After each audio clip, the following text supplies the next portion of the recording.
ये जो कहानी मैं आपको सुनाने जा रहा हूं, ये किसी फिल्म का सीन नहीं है, न ही किसी उपन्यास की कल्पना। ये एक ऐसा सच है जो मेरी जिंदगी में घटा और जिसने मुझे हमेशा के लिए बदल कर रख दिया। कहते हैं ना, कुछ चीजें सिर्फ सुनने में डरावनी लगती हैं, पर जब वो आपकी अपनी जिंदगी में घटने लगें तो डर का मतलब ही बदल जाता है।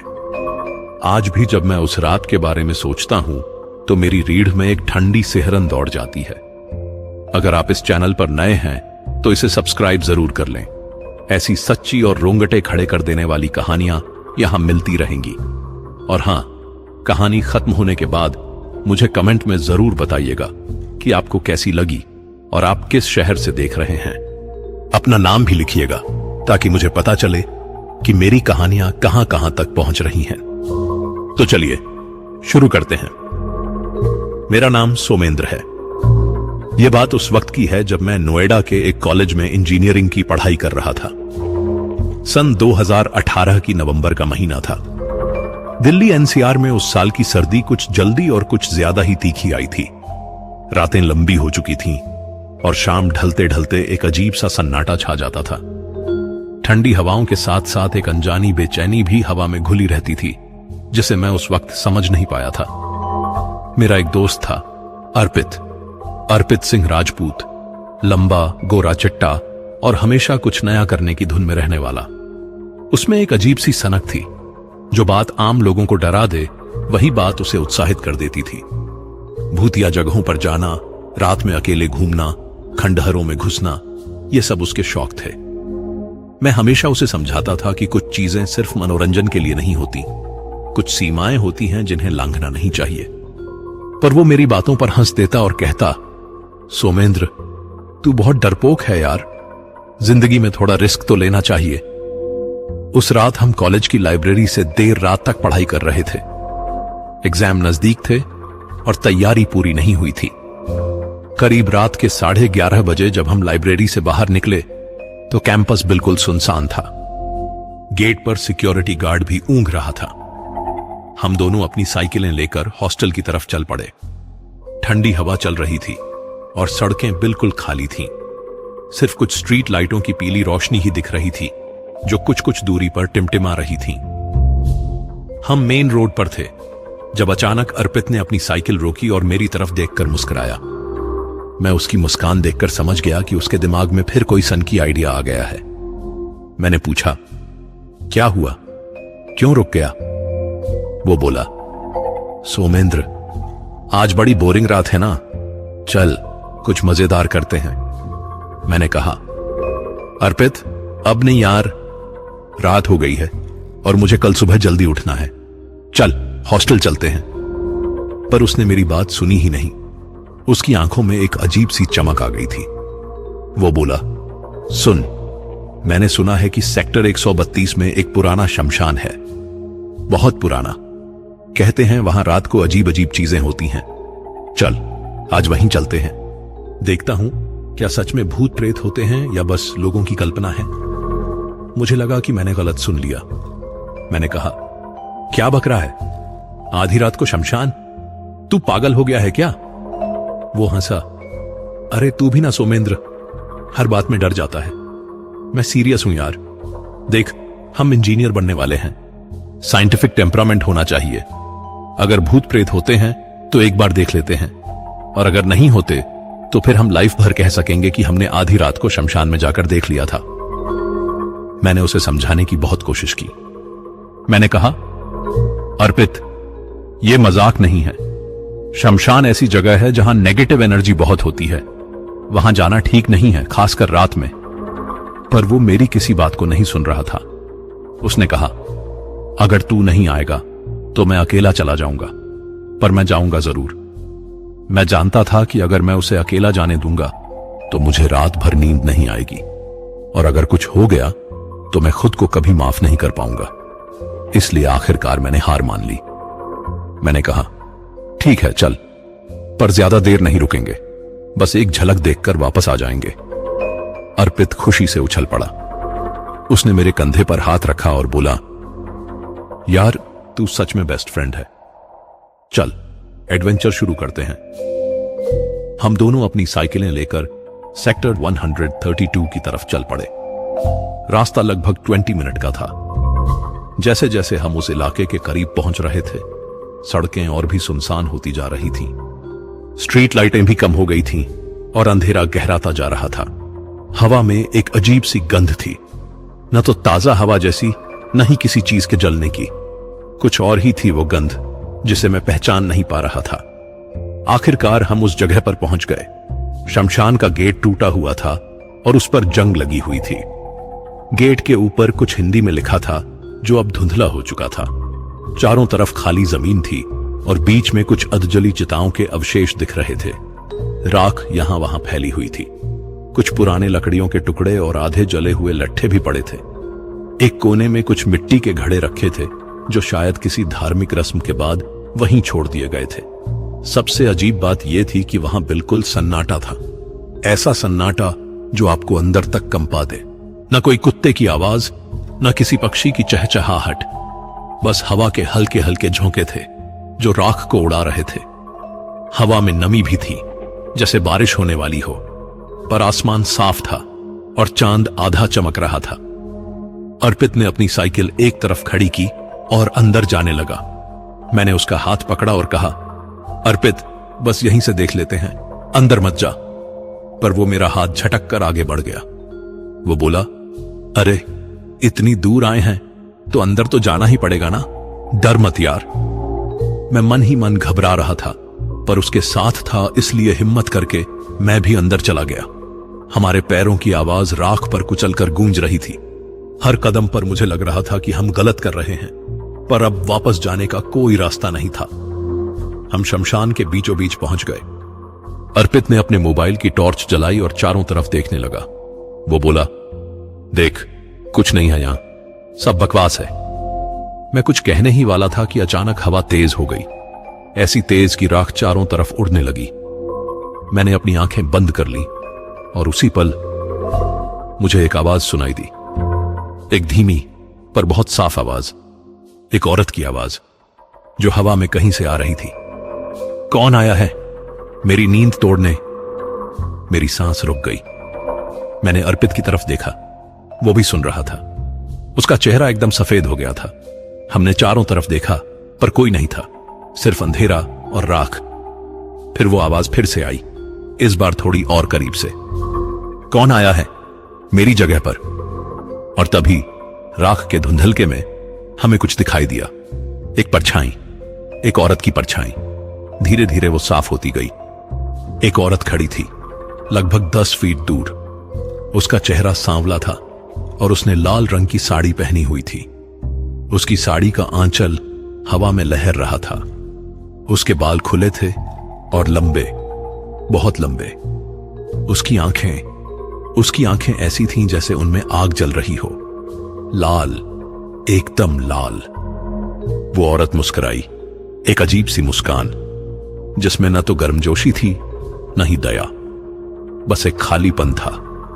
वो बोली, आ गए, आखिर आ ही गए। मेरी रूह कांप गई, मेरे पैर जम गए, मैं हिल नहीं पा रहा था।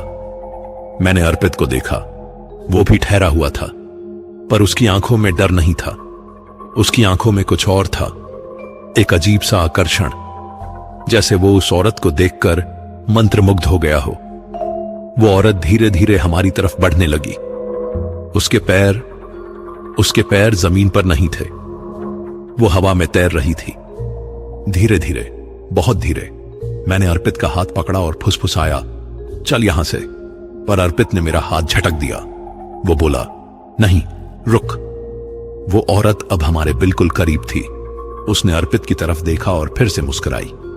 तुम डरे नहीं? उसने पूछा। अर्पित ने कहा, नहीं। वो औरत हंसी।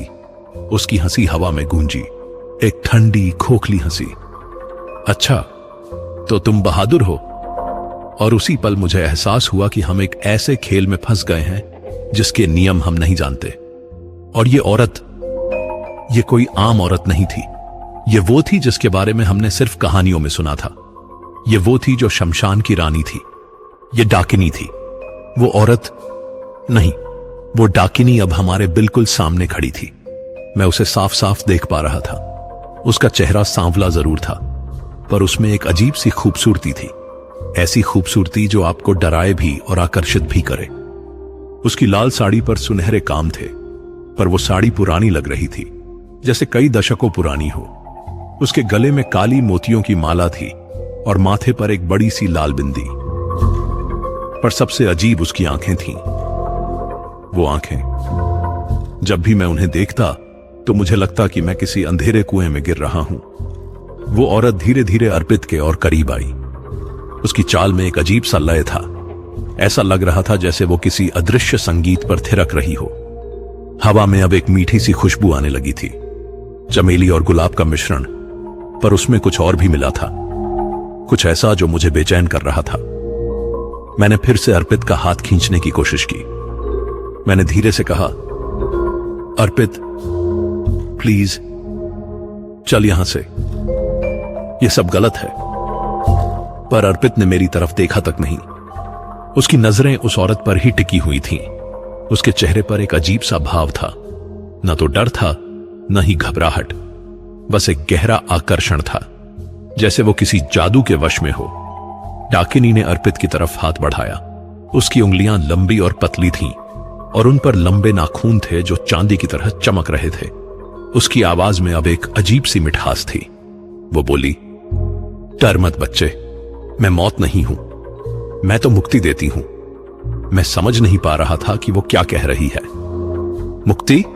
किस चीज से मुक्ति? मैंने देखा कि अर्पित का चेहरा और भी शांत हो गया था।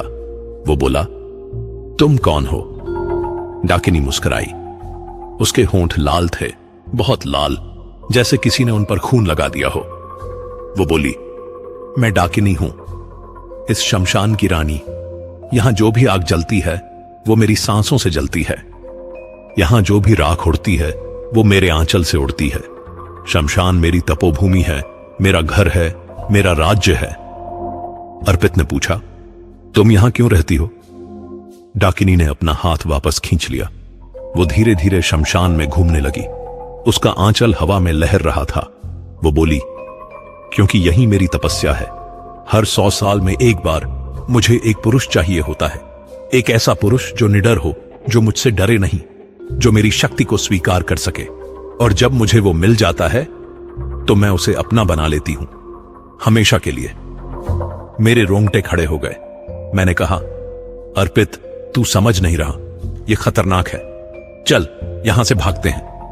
पर अर्पित ने अब मेरी तरफ घूर कर देखा।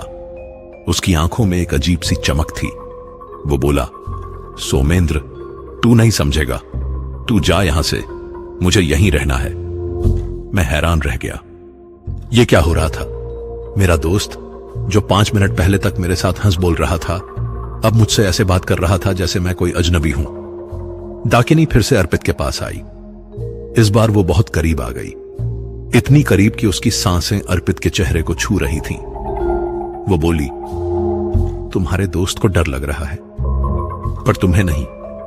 क्यों? अर्पित ने कहा, क्योंकि मुझे लगता है कि तुम असली हो। और अगर तुम असली हो तो इसका मतलब है कि इस दुनिया में सिर्फ वो चीजें नहीं हैं जो हमें दिखती हैं। और मैं हमेशा से कुछ और देखना चाहता था, कुछ अलग, कुछ जो सबसे अलग हो। डाकिनी की मुस्कान और चौड़ी हो गई। वो बोली, तुम बहुत दिलचस्प हो। तुम्हारे अंदर कोई डर नहीं है, तुम्हारे अंदर सिर्फ जिज्ञासा है, और ये जिज्ञासा, ये मुझे पसंद है। उसने अर्पित का हाथ अपने हाथ में ले लिया। मैंने देखा कि जैसे ही उसने अर्पित का हाथ छुआ, अर्पित के शरीर में एक झटका सा लगा। उसकी आंखें एक पल के लिए बंद हो गईं, फिर खुल गईं, और अब उनमें वो चमक और भी तेज हो गई थी। डाकिनी ने कहा, तुम्हारा हाथ बहुत ठंडा है, पर चिंता मत करो, मैं इसे गर्म कर दूंगी। और उसी पल मैंने देखा कि अर्पित के हाथ से धुआं उठने लगा, बहुत हल्का सा धुआं। अर्पित के चेहरे पर दर्द नहीं था, बस एक अजीब सा सुकून था। मैं चिल्लाया, अर्पित उसे छोड़, वो तुझे नुकसान पहुंचा रही है। पर अर्पित ने मुझे नजरअंदाज कर दिया। वो डाकिनी से बोला, तुम मुझे क्या देना चाहती हो? डाकिनी ने उसका हाथ छोड़ दिया। वो धीरे से अर्पित के कान के पास आई और फुसफुसाई, मैं तुम्हें वो शक्ति दूंगी जो कोई इंसान नहीं दे सकता। मैं तुम्हें वो ज्ञान दूंगी जो किताबों में नहीं मिलता। मैं तुम्हें वो अनुभव दूंगी जो सपनों से परे है। पर इसके बदले में तुम्हें मुझे कुछ देना होगा। अर्पित ने पूछा, क्या? डाकिनी ने कहा, अपनी इच्छा, अपना मन, अपनी आत्मा का एक हिस्सा। बस एक शब्द कह दो, मैं तेरा हूं, फिर सब तुम्हारा हो जाएगा। मैं अब और बर्दाश्त नहीं कर सकता था। मैंने अर्पित को जोर से धक्का दिया और उसे डाकिनी से दूर खींचने की कोशिश की। पर जैसे ही मैंने अर्पित को छुआ, मुझे एक तेज झटका लगा, इतना तेज कि मैं पीछे गिर गया। मेरे हाथ में दर्द हो रहा था, जैसे मैंने किसी बिजली के तार को छू लिया हो। डाकिनी ने मेरी तरफ देखा। उसकी आंखों में अब गुस्सा था। वो बोली, तुम बीच में मत आओ, यह तुम्हारा मामला नहीं है। मैंने कहा, वो मेरा दोस्त है, मैं उसे तुम्हारे साथ नहीं जाने दूंगा। डाकिनी हंसी। उसकी हंसी इतनी तेज थी कि शमशान की दीवारें भी कांप गईं। वो बोली, तुम्हें लगता है कि तुम मुझे रोक सकते हो? तुम एक साधारण इंसान हो और मैं सदियों से यहां हूं। मैंने राजा महाराजाओं को आते जाते देखा है, मैंने युद्ध देखे हैं, मैंने शांति देखी है। तुम्हारी जैसी सैकड़ों आत्माएं मैंने अपने वश में की हैं। तुम क्या कर लोगे? मैं कुछ बोलता, उससे पहले अर्पित ने मुझे रोक दिया। उसने कहा, सोमेंद्र प्लीज, तू यहां से चला जा। मैं जानता हूं मैं क्या कर रहा हूं। मैंने कहा, नहीं, तू नहीं जानता, यह तुझे बर्बाद कर देगी। अर्पित ने मेरी आंखों में देखा। उसकी आंखों में अब आंसू थे। वो बोला, सोमेंद्र, मेरी पूरी जिंदगी मैंने बोरिंग चीजें की हैं। पढ़ाई, नौकरी की तैयारी, फिर शादी, फिर बच्चे। ये सब तो सबके साथ होता है, पर ये कुछ अलग है। ये मेरा मौका है कुछ खास करने का, कुछ ऐसा जो कोई और न कर सके। मैंने कहा, पर यह गलत है अर्पित, ये सब नेचुरल नहीं है। अर्पित ने कहा, नेचुरल क्या होता है सोमेंद्र? जो हमें दिखता है सिर्फ वही नेचुरल है? नहीं ना, यह दुनिया बहुत बड़ी है और मैं इसे देखना चाहता हूं। डाकिनी ने अर्पित के कंधे पर हाथ रखा। उसने कहा, तुम्हारा दोस्त समझदार है, पर अगर वो यहां से नहीं जाएगा तो मुझे उसे यहीं रखना पड़ेगा, हमेशा के लिए। मैं डर गया। मुझे समझ आ गया कि वो मुझे मार सकती है, पर मैं अर्पित को छोड़कर नहीं जा सकता था। तभी हवा और तेज हो गई। राख चारों तरफ उड़ने लगी और अचानक शमशान के बीच में एक चिता खुद ब खुद जल उठी। बिना किसी आग या माचिस के वो चिता की लपटें आसमान को छू रही थीं और उस आग के बीच में मुझे एक परछाई दिखाई दी, एक और औरत की परछाई, या शायद कई परछाइयां। डाकिनी ने कहा, मेरी बहनें आ रही हैं, अगर वो आ गईं तो तुम दोनों यहीं रह जाओगे। तुम्हारे पास अभी भी मौका है, भाग जाओ। पर अर्पित ने मेरी तरफ देखा और बोला, सोमेंद्र तू जा, मैं यहीं रहूंगा। मेरे पास कोई विकल्प नहीं था। या तो मैं वहीं रहता और डाकिनी के साथ कुछ और बुरा होता, या मैं भाग जाता और अर्पित को बचाने का कोई और तरीका ढूंढता। मैंने आखिरी बार अर्पित की तरफ देखा। उसकी आंखों में अब कोई डर नहीं था, बस एक अजीब सा सुकून था। मैं वहां से भाग निकला। मैं अपनी साइकिल उठाई और जितनी तेज पैडल मार सकता था उतनी तेज मारता रहा। पीछे मुड़कर नहीं देखा, पर मुझे पता था कि मैं अपने सबसे अच्छे दोस्त को वहीं छोड़ आया हूं, उस डाकिनी के साथ। जब मैं हॉस्टल पहुंचा तो मेरा पूरा शरीर पसीने से भीगा हुआ था। मेरे हाथ कांप रहे थे और दिल जोर जोर से धड़क रहा था। मैं अपने कमरे में गया और दरवाजा बंद कर लिया। मैं बिस्तर पर बैठ गया और सोचने लगा कि क्या हुआ। क्या सच में वो एक डाकिनी थी, या मैंने कुछ गलत देखा? पर नहीं, मैंने साफ साफ देखा था, वो असली थी। और अर्पित अब उसके वश में था। मैं पूरी रात सो नहीं पाया। मैं बस इंतजार कर रहा था कि सुबह हो और मैं किसी से इस बारे में बात कर सकूं। पर किससे बात करता, कौन मानता? सुबह जब धूप निकली तो मुझे थोड़ा बेहतर लगा। मैंने सोचा कि शायद सब एक बुरा सपना था। पर जब मैं अपने हाथ पर निशान देखा, वो जलन का निशान जो मुझे तब लगा था जब मैंने अर्पित को छुआ था, तो मुझे पता चल गया कि वो सब सच था। और फिर दोपहर में अर्पित वापस आया। वो बिल्कुल नॉर्मल लग रहा था, जैसे कुछ हुआ ही नहीं, पर उसके चेहरे पर एक अजीब सा ग्लो था। और उसकी आंखें अब पहले जैसी नहीं थीं। वो मेरे पास आया और बोला, हाय सोमेंद्र, कैसा है? मैंने कहा, अर्पित तू ठीक है? वो मुस्कुराया, बिल्कुल ठीक हूं, पहले से भी ज्यादा ठीक। और उसी पल मुझे पता चल गया, मेरा दोस्त अब वो नहीं रह गया था जो पहले था। वो अब उसका था, डाकिनी का। उस दिन के बाद से अर्पित पूरी तरह से बदल गया था। पहले दिन तो मुझे लगा कि शायद मैं ओवरथिंक कर रहा हूं, पर धीरे धीरे जो बदलाव मैंने देखे वो मुझे अंदर तक हिला गए। सबसे पहले उसकी नींद का पैटर्न बदल गया। अर्पित, जो कि हमेशा रात को जल्दी सो जाता था और सुबह जल्दी उठता था, वो अब रात रात भर जागा रहता। मैं उसके कमरे के बाहर से गुजरता तो अंदर से अजीब अजीब आवाजें आती, कभी फुसफुसाहट, कभी हंसी, कभी कुछ मंत्रों जैसी आवाजें। पर जब मैं दरवाजा खटखटाता तो वो खोलता और बिल्कुल नॉर्मल लगता। क्या हुआ सोमेंद्र? वो पूछता मुस्कुराते हुए। कुछ नहीं, बस ऐसे ही। तू ठीक है ना? मैं पूछता। बिल्कुल ठीक हूं, पहले से भी बेहतर। वो हमेशा यही जवाब देता, पर उसकी आंखें कुछ और कहती थीं। उनमें अब एक अजीब सी चमक थी, और कभी कभी जब रोशनी उन पर पड़ती तो मुझे लगता कि उनका रंग बदल गया है, जैसे वो भूरी से लाल हो रही हों। फिर उसके शरीर में भी बदलाव आने लगे। अर्पित, जो पहले हमेशा फिट रहता था, जिम जाता था, अच्छा खाता था, वो अब बहुत कमजोर दिखने लगा। उसका चेहरा पीला पड़ गया था, आंखों के नीचे काले घेरे हो गए थे। उसका वजन भी घटने लगा था। पर सबसे अजीब बात यह थी कि उसे इसकी परवाह ही नहीं थी। जब मैं उससे कहता कि डॉक्टर को दिखा ले तो वो हंस देता। मैं बिल्कुल ठीक हूं यार, बस थोड़ा काम ज्यादा हो गया है। पर कौन सा काम? पढ़ाई तो वो कर ही नहीं रहा था, क्लास में भी नहीं जाता था, बस पूरे दिन अपने कमरे में रहता या फिर कहीं बाहर निकल जाता। और जब मैं पूछता कि कहां जा रहा है तो वो कहता, बस ऐसे ही घूमने। एक दिन मैंने उसका पीछा करने की कोशिश की। शाम को जब वो बाहर निकला तो मैं भी चुपचाप उसके पीछे चल पड़ा। वो सीधे उसी दिशा में जा रहा था, उसी शमशान की तरफ। मेरा दिल जोर जोर से धड़कने लगा। मैं जानता था कि मुझे वहां नहीं जाना चाहिए, पर मैं अपने दोस्त को नहीं छोड़ सकता था। जब हम शमशान के पास पहुंचे तो शाम का धुंधलका छा रहा था, सूरज डूब रहा था और आसमान में नारंगी और लाल रंग फैल रहे थे। अर्पित बिना किसी डर के अंदर चला गया। मैं दूर से छिपकर देख रहा था, और फिर मैंने उसे देखा। वो डाकिनी, वो वहां खड़ी थी, अर्पित का इंतजार कर रही थी।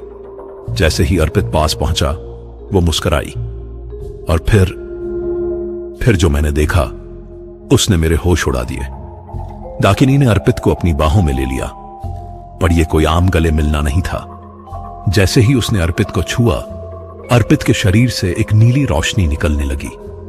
वो रोशनी धीरे धीरे डाकिनी के शरीर में जा रही थी, और परसोस और अर्पित का चेहरा और भी पीला पड़ता जा रहा था, जैसे वो उसकी जान खींच रही हो। पर अर्पित के चेहरे पर दर्द नहीं था, बल्कि एक अजीब सा सुकून था। उसकी आंखें बंद थीं और वो मुस्कुरा रहा था। मैं वहीं जम गया। मैं कुछ कर नहीं पा रहा था, बस देख रहा था कि कैसे मेरा दोस्त धीरे धीरे खत्म हो रहा है। कुछ मिनटों बाद डाकिनी ने अर्पित को छोड़ दिया। अर्पित लड़खड़ाया पर संभल गया। डाकिनी ने उसके गाल पर हाथ फेरा और कुछ कहा। मैं इतनी दूर था कि सुन नहीं पाया, पर मैंने देखा कि अर्पित ने हां में सिर हिलाया। फिर डाकिनी ने अपनी उंगली से अर्पित के माथे पर कुछ लिखा, एक निशान, और वो निशान लाल रंग का था, खून जैसा लाल। मैं वहां से भाग आया। मैं नहीं देख सकता था यह सब। मैं अपने कमरे में आया और दरवाजा बंद कर लिया। मेरे हाथ कांप रहे थे और मेरा दिमाग भटक रहा था। मुझे कुछ समझ नहीं आ रहा था। मुझे अर्पित को बचाना था, पर कैसे? उस रात अर्पित बहुत देर से वापस आया। जब वो आया तो उसका चेहरा पहले से भी ज्यादा पीला था, पर उसकी आंखों में वो चमक और भी तेज हो गई थी। वो सीधे अपने कमरे में चला गया बिना किसी से बात किए। मैं पूरी रात उसके कमरे के बाहर बैठा रहा। मैं सुन रहा था कि अंदर क्या हो रहा है, और जो मैंने सुना वो मुझे आज भी याद है। अर्पित किसी से बात कर रहा था, पर कमरे में कोई और नहीं था। वो अकेला था, पर उसकी आवाज ऐसी थी जैसे वो किसी से प्यार की बातें कर रहा हो। हां, मैं तेरा हूं, हमेशा के लिए। तू जो कहेगी वो मैं करूंगा। मुझे कोई डर नहीं है। तू मेरी पत्नी है। मेरी रूह कांप गई। पत्नी? उसने उस डाकिनी को अपनी पत्नी मान लिया था। फिर मुझे एक और आवाज सुनाई दी, एक औरत की आवाज, पर वो कोई इंसानी आवाज नहीं थी। वो हवा में घुली हुई थी, जैसे किसी ने फुसफुसाकर बोला हो, तुम मेरे हो और मैं तुम्हारी हूं। यह बंधन अब कभी नहीं टूटेगा। और फिर अचानक कमरे की लाइट बुझ गई। पूरी बिल्डिंग की लाइट बुझ गई। अंधेरा छा गया, और उसी अंधेरे में मुझे अर्पित की चीख सुनाई दी, एक दर्द भरी चीख। मैं दरवाजे पर जोर से मारने लगा। अर्पित, दरवाजा खोल, क्या हो रहा है अंदर? पर कोई जवाब नहीं आया, बस चीखें और फिर सन्नाटा। करीब 5 मिनट बाद लाइट वापस आ गई। मैंने फिर से दरवाजा खटखटाया। इस बार दरवाजा धीरे से खुला। अर्पित वहां खड़ा था। उसका चेहरा पसीने से भीगा हुआ था। उसके गले पर खून की एक लकीर थी, पतली सी लकीर, जैसे किसी नाखून से खींची गई हो। मैंने पूछा, यह क्या है? तेरे गले पर यह निशान? अर्पित ने अपने गले को छुआ, फिर मुस्कुराया। वो बोला, कुछ नहीं, बस मच्छर ने काट लिया। मच्छर? यह मच्छर का काटना नहीं था, यह कुछ और था। मैंने कहा, अर्पित, मुझसे सच बता, क्या हो रहा है तेरे साथ? उसने मुझे देखा। उसकी आंखें अब पूरी तरह से लाल हो चुकी थीं। वो बोला, सोमेंद्र, तू नहीं समझेगा। जो मुझे मिल रहा है वो किसी को नहीं मिलता। वो मुझसे प्यार करती है, सच्चा प्यार। मैंने कहा, वो प्यार नहीं है अर्पित, वो तुझे खत्म कर रही है। तू देख अपने आप को, तू कितना बदल गया है। अर्पित हंसा, एक खोखली हंसी। बदलाव जरूरी है सोमेंद्र, हम सब बदलते हैं, और मैं एक बेहतर इंसान बन रहा हूं। मैंने कहा, तू इंसान नहीं रह गया अर्पित, तू कुछ और बनता जा रहा है। उसके चेहरे पर गुस्सा आ गया। उसने मुझे धक्का देकर बाहर निकाल दिया और दरवाजा बंद कर लिया। मैं बाहर खड़ा रहा। मैं रो नहीं पा रहा था, पर अंदर से टूट रहा था। मेरा दोस्त मुझसे दूर होता जा रहा था और मैं कुछ नहीं कर पा रहा था। अगले कुछ दिनों में स्थिति और भी बदतर हो गई। अर्पित अब बिल्कुल भी बाहर नहीं आता था। उसका कमरा हमेशा बंद रहता, और अंदर से अजीब अजीब आवाजें आती। हॉस्टल के दूसरे लड़के भी नोटिस करने लगे। कोई कहता, यार, अर्पित का कमरा हमेशा बंद क्यों रहता है? कोई कहता, उसके कमरे से अजीब सी बदबू आ रही है। कोई कहता, मैंने रात को उसे बाहर जाते देखा, वो बहुत अजीब लग रहा था। मैं सब सुनता, पर कुछ बोल नहीं पाता। क्या बोलता? कौन मानता? एक रात मैंने हिम्मत करके उसके कमरे की खिड़की से अंदर झांका। वो जो मैंने देखा वो मुझे आज भी सपनों में दिखता है। अर्पित अपने कमरे में अकेला बैठा था, पर कमरे की दीवारों पर किसी औरत की परछाई थी, और वो परछाई हिल रही थी, जिंदा थी। अर्पित उस परछाई से बात कर रहा था। वो कह रहा था, हां, मैं कल फिर आऊंगा, मैं तुम्हारे बिना नहीं रह सकता। और फिर वो परछाई धीरे धीरे अर्पित के पास आई और अर्पित के शरीर में समा गई। अर्पित की आंखें बंद हो गईं। उसका शरीर कांपने लगा, और फिर उसके मुंह से एक आवाज निकली, पर वो अर्पित की आवाज नहीं थी। वो एक औरत की आवाज थी। मेरा पति, मेरा प्यारा पति, अब तुम पूरी तरह से मेरे हो। मैं वहां से भाग आया। मैं अपने कमरे में आया और दरवाजा बंद करके रो पड़ा। मैं हार गया था। मैं अपने दोस्त को नहीं बचा पाया। और फिर अगले दिन वो हुआ जिसके बाद सब कुछ खत्म हो गया। सुबह जब मैं उठा तो हॉस्टल में भगदड़ मची हुई थी। लोग इधर उधर भाग रहे थे। मैं बाहर निकला और पूछा, क्या हुआ? एक लड़के ने कहा, अर्पित, अर्पित का कमरा खोलो, अंदर से कोई जवाब नहीं आ रहा। मेरा दिल बैठ गया। मैं दौड़कर अर्पित के कमरे के पास गया। वार्डन भी आ गए थे। उन्होंने चाबी से दरवाजा खोला और जो हमने अंदर देखा, अर्पित वहां फर्श पर पड़ा था। उसकी आंखें खुली थीं, पर उनमें कोई जान नहीं थी। उसके चेहरे पर एक मुस्कान थी, एक अजीब सी मुस्कान, और उसके सीने पर खून से कुछ लिखा हुआ था। मैंने पास जाकर पढ़ा, डाकिनी की प्रतिज्ञा पूरी। जब मैंने अर्पित को उस हालत में देखा तो मेरे पैर जम गए। मैं हिल नहीं पा रहा था। वार्डन चिल्ला रहे थे, कोई तो डॉक्टर को बुलाओ, एम्बुलेंस को कॉल करो। पर मैं जानता था कि अब कोई डॉक्टर या एम्बुलेंस कुछ नहीं कर सकती। अर्पित जा चुका था, हमेशा के लिए। पुलिस आई। उन्होंने कमरे को सील कर दिया। सवाल जवाब शुरू हुए। मुझसे भी पूछा गया, तुम इसके बेस्ट फ्रेंड थे, तुम्हें पता था कि यह किसी परेशानी में है? मैं क्या बताता कि मेरा दोस्त एक डाकिनी के प्यार में पागल हो गया था, कि वो रोज शमशान जाता था उससे मिलने, कि उसके शरीर से उसकी जान धीरे धीरे खींची जा रही थी। कौन मानता? मैंने सिर्फ इतना कहा, वो पिछले कुछ दिनों से परेशान था, बहुत अकेला रहने लगा था। मैंने उसे समझाने की कोशिश की, पर वो किसी से बात नहीं कर रहा था। पुलिस ने केस को संदिग्ध मौत के रूप में दर्ज किया। पोस्टमार्टम हुआ। रिपोर्ट आई कि अर्पित की मौत दिल का दौरा पड़ने से हुई थी।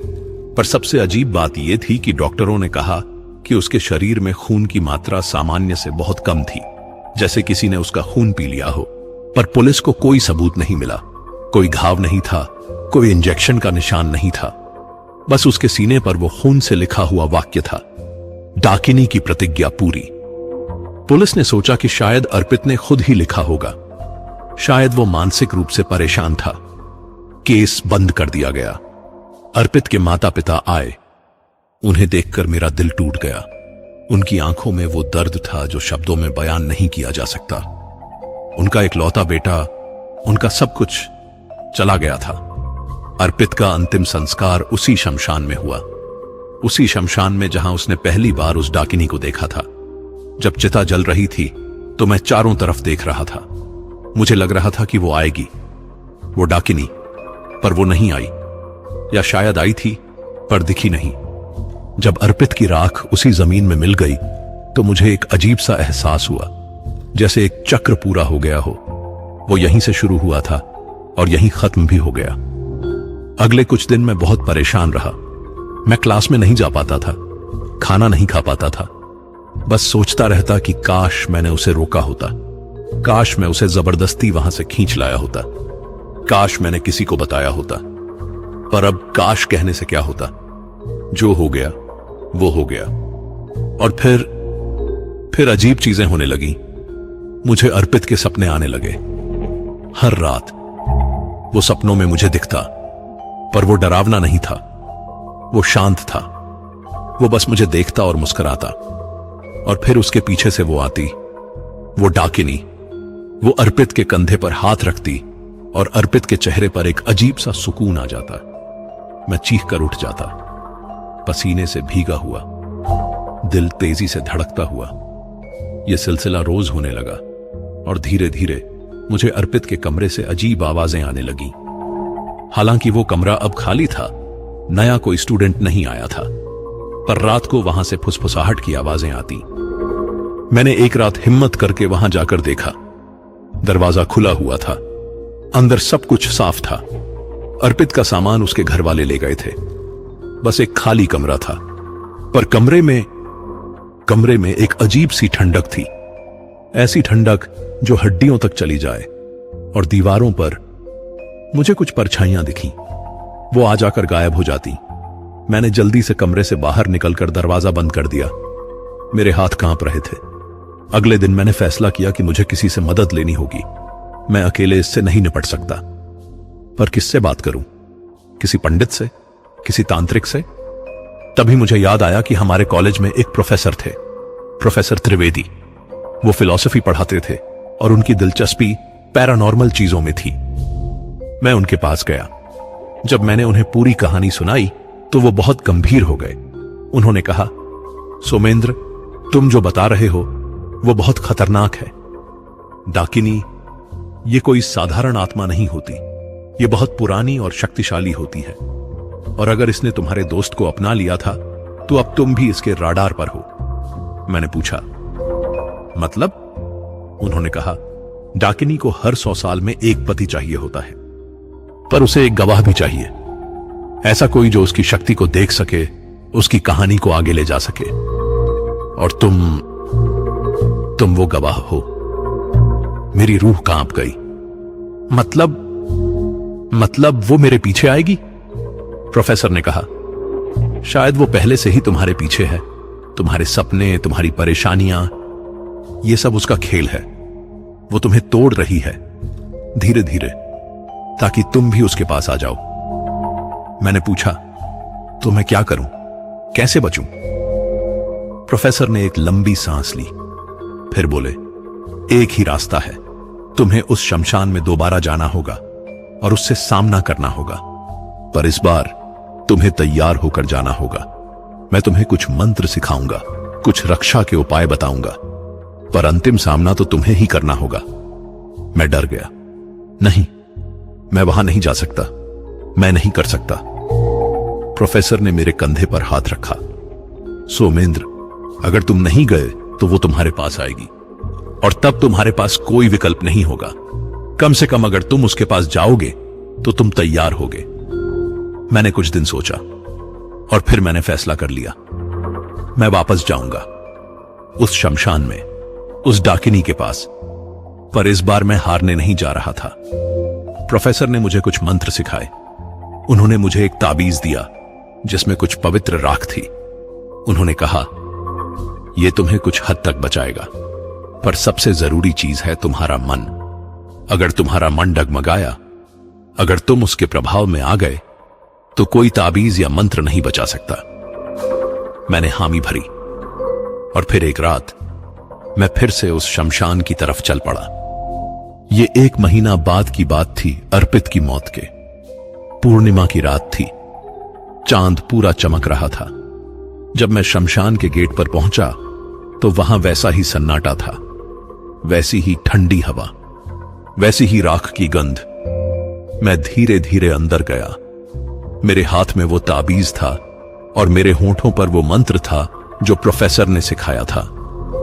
मैं शमशान के बीच में खड़ा हो गया और फिर मैंने जोर से आवाज लगाई, मैं जानता हूं तुम यहां हो, सामने आओ। कुछ देर तक कुछ नहीं हुआ। फिर हवा तेज हो गई, राख उड़ने लगी, और फिर वो आई, वो डाकिनी। वो पहले से भी ज्यादा खूबसूरत लग रही थी।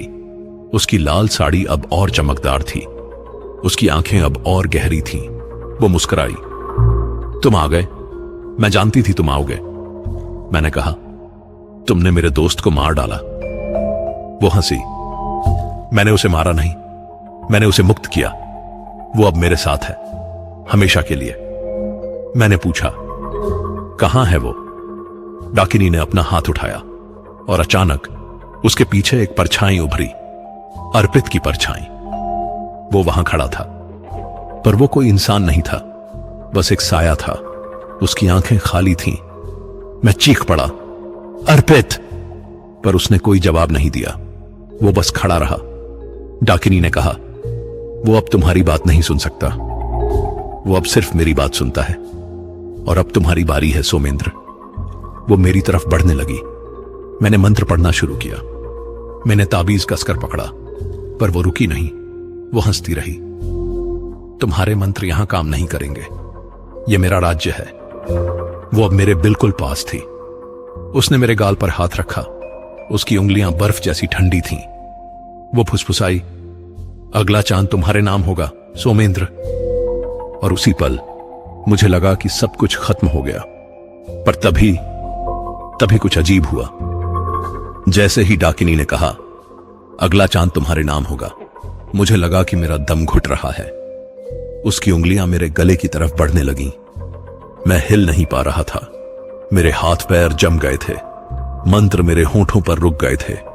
पर तभी अचानक एक तेज आवाज गूंजी, एक चीख, एक दर्द भरी चीख। डाकिनी रुक गई। उसने पीछे मुड़कर देखा, और मैंने भी देखा। अर्पित की परछाई, वो परछाई जो अब तक खामोश खड़ी थी, वो अब हिल रही थी। उसमें हलचल थी और उसकी आंखें जो खाली थीं, अब उनमें कुछ दिख रहा था। दर्द, गुस्सा और एक अजीब सी याचना। डाकिनी ने कहा, चुप रहो, तुम्हारा समय खत्म हो चुका है। पर अर्पित की आत्मा ने नहीं सुना। वो आगे बढ़ी, डाकिनी की तरफ नहीं बल्कि मेरी तरफ। और फिर मुझे उसकी आवाज सुनाई दी, बहुत धीमी, बहुत कमजोर, पर साफ। सोमेंद्र, भाग जा यहां से। मेरी आंखों में आंसू आ गए। अर्पित, तू भाग जा। मैं उसे रोकूंगा, तू भाग जा। डाकिनी चीखी। उसकी आवाज इतनी तेज थी कि मेरे कान फटने लगे। नहीं, तुम मेरे हो, तुम मेरे खिलाफ नहीं जा सकते। पर अर्पित की आत्मा ने कोई परवाह नहीं की। वो डाकिनी और मेरे बीच आ खड़ी हुई, जैसे एक ढाल की तरह। डाकिनी ने अर्पित की आत्मा को धक्का देने की कोशिश की, पर उसका हाथ उसके बीच से गुजर गया। वो गुस्से में चीखने लगी और उसी पल मुझे प्रोफेसर त्रिवेदी की बातें याद आईं। उन्होंने कहा था, सबसे बड़ी शक्ति प्यार की होती है। अगर कोई आत्मा अपने किसी प्रियजन के लिए खड़ी हो जाए तो कोई भी अंधेरी शक्ति उसे हरा नहीं सकती। अर्पित मेरे लिए लड़ रहा था, अपने दोस्त के लिए, अपनी आखिरी शक्ति से। मैंने हिम्मत की। मैंने अपने हाथ में पकड़ा हुआ ताबीज निकाला और उसे जोर से जमीन पर फेंका। ताबीज टूट गया और उसमें से पवित्र राख चारों तरफ फैल गई। एक तेज रोशनी निकली, इतनी तेज कि डाकिनी को अपनी आंखें बंद करनी पड़ी। मैंने फिर से मंत्र पढ़ना शुरू किया, इस बार जोर से, इस बार पूरी ताकत से। ओम नमः शिवाय, ओम नमः शिवाय। डाकिनी चीखने लगी, नहीं, यह मंत्र नहीं, मुझे यह मंत्र पसंद नहीं। पर मैं रुका नहीं। मैं और जोर से पढ़ने लगा और तभी शमशान के बीच में जो चिता अर्पित की जली थी, वो फिर से जल उठी, खुद ब खुद। पर इस बार वो काली आग नहीं थी, वो नीली आग थी, पवित्र आग। डाकिनी पीछे हटने लगी। उसका चेहरा अब डर से भरा था। नहीं, यह नहीं हो सकता। यह मेरा राज्य है, मेरी जगह है। अर्पित की आत्मा अब और मजबूत होती जा रही थी। वो बोली, यह तेरी जगह नहीं है, यह मेरी मुक्ति की जगह है। और उसी पल आसमान में बिजली कड़की। बारिश शुरू हो गई, पर यह कोई साधारण बारिश नहीं थी। पानी की बूंदें गर्म थीं और उनमें एक अजीब सी खुशबू थी, पवित्र खुशबू। डाकिनी चीखती रही, नहीं, मैं नहीं हारूंगी, मैं सदियों से यहां हूं, मैं। पर उसकी आवाज धीमी होती जा रही थी। उसका शरीर धुंधला होने लगा, जैसे वो धुएं में बदल रही हो। अर्पित की आत्मा ने मुझे देखा। उसकी आंखों में अब शांति थी। वो मुस्कुराया, आखिरी बार, धन्यवाद सोमेंद्र, तूने मुझे याद दिलाया कि मैं कौन हूं, तूने मुझे बचाया। मैंने कहा, नहीं अर्पित, तू रुक, अभी मत जा। पर वो हिला। मुझे जाना होगा, मेरा समय खत्म हो चुका है, पर अब मैं शांति से जा सकता हूं, उस डाकिनी के बंधन से मुक्त होकर। डाकिनी अब लगभग गायब हो चुकी थी, बस उसकी एक धुंधली परछाई रह गई थी। वो आखिरी बार बोली, मैं वापस आऊंगी 100 साल बाद, फिर से। और तब, पर उसकी आवाज हवा में खो गई। वो पूरी तरह गायब हो गई। अर्पित की आत्मा भी अब धीरे धीरे फीकी पड़ने लगी। वो आखिरी बार बोला, अलविदा दोस्त, अगले जन्म में फिर मिलेंगे। और फिर वो भी चला गया, हमेशा के लिए। मैं वहीं खड़ा रह गया। बारिश मुझे भिगो रही थी। मैं रो रहा था, पर मुझे नहीं पता था कि खुशी के आंसू हैं या गम के। कुछ देर बाद बारिश रुक गई। चांद फिर से निकल आया और शमशान अब सामान्य लग रहा था। वो अजीब ठंडक नहीं थी, वो भारीपन नहीं था, बस एक साधारण शमशान था। मैं धीरे धीरे वहां से निकला। मेरे कदम भारी थे, पर मेरा मन हल्का था। मैंने अपने दोस्त को बचा लिया था। भले ही वो अब इस दुनिया में नहीं था, पर उसकी आत्मा को शांति मिल गई थी। जब मैं हॉस्टल पहुंचा तो सुबह हो रही थी। मैं सीधे प्रोफेसर त्रिवेदी के पास गया। मैंने उन्हें पूरी बात बताई। वो बहुत देर तक चुप रहे, फिर बोले, तुमने बहुत बड़ा काम किया है सोमेंद्र। तुमने न सिर्फ अपनी जान बचाई बल्कि अपने दोस्त की आत्मा को भी मुक्ति दिलाई। ये हर किसी के बस की बात नहीं है। मैंने पूछा, पर वो डाकिनी, वो कह रही थी कि वो वापस आएगी 100 साल बाद। प्रोफेसर ने कहा, हां, वो आएगी। ये उसका अभिशाप है। हर 100 साल में वो फिर से जागती है, फिर से किसी को अपना शिकार बनाती है। पर अब तुम जानते हो कि उसे कैसे हराया जा सकता है। और शायद तुम्हारी इस कहानी से और लोग भी सीख सकें। मैंने कहा, मैं ये कहानी सबको बताऊंगा ताकि कोई और अर्पित की तरह ना फंसे। प्रोफेसर मुस्कुराए। बस यही तो तुम्हारी जिम्मेदारी है, गवाह बनना, सच को बताना। उस दिन के बाद मेरी जिंदगी बदल गई। मैं फिर कभी उस शमशान के पास नहीं गया, पर हर पूर्णिमा की रात मैं अर्पित को याद करता हूं और प्रार्थना करता हूं कि उसकी आत्मा को शांति मिली हो। कई साल बीत गए। मैंने अपनी पढ़ाई पूरी की, नौकरी मिली, शादी हुई, जिंदगी आगे बढ़ी। पर वो रात मैं कभी नहीं भूला। और आज जब मैं ये कहानी आपको सुना रहा हूं तो मेरा एक ही मकसद है, आपको बताना कि इस दुनिया में बहुत कुछ है जो हमें दिखता नहीं। बहुत सी शक्तियां हैं जो हमारी समझ से परे हैं, और कुछ जगहें हैं जहां हमें नहीं जाना चाहिए, खासकर रात में, खासकर अकेले। शमशान ये सिर्फ मरे हुए लोगों की जगह नहीं है। ये एक ऐसा स्थान है जहां दो दुनिया मिलती है, जहां जिंदगी और मौत के बीच की दीवार बहुत पतली होती है, और वहां जो कुछ रहता है वो हमेशा इंसानों का दोस्त नहीं होता। तो अगर कभी आपको कोई कहे कि चलो रात को शमशान चलते हैं, तो प्लीज मत जाइएगा।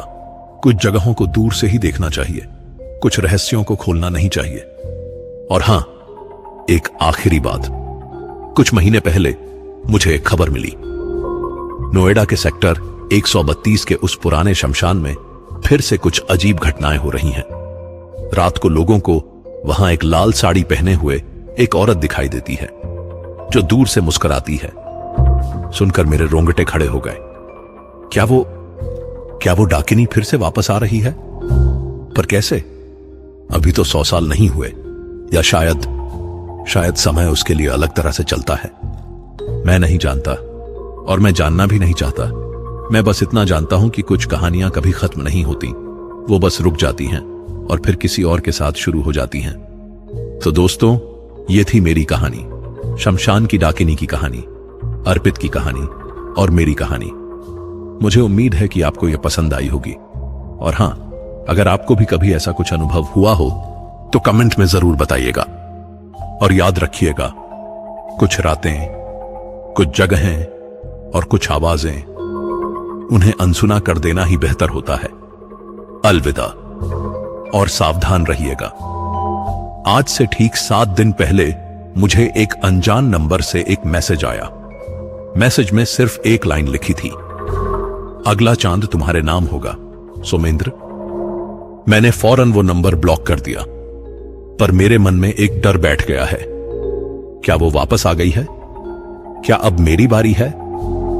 मैं नहीं जानता, पर एक बात मैं जानता हूं, अगली पूर्णिमा की रात मैं अपने घर में रहूंगा, दरवाजे बंद करके, मंत्र पढ़ते हुए, और प्रार्थना करूंगा कि सुबह हो जाए, जल्दी से सुबह हो जाए।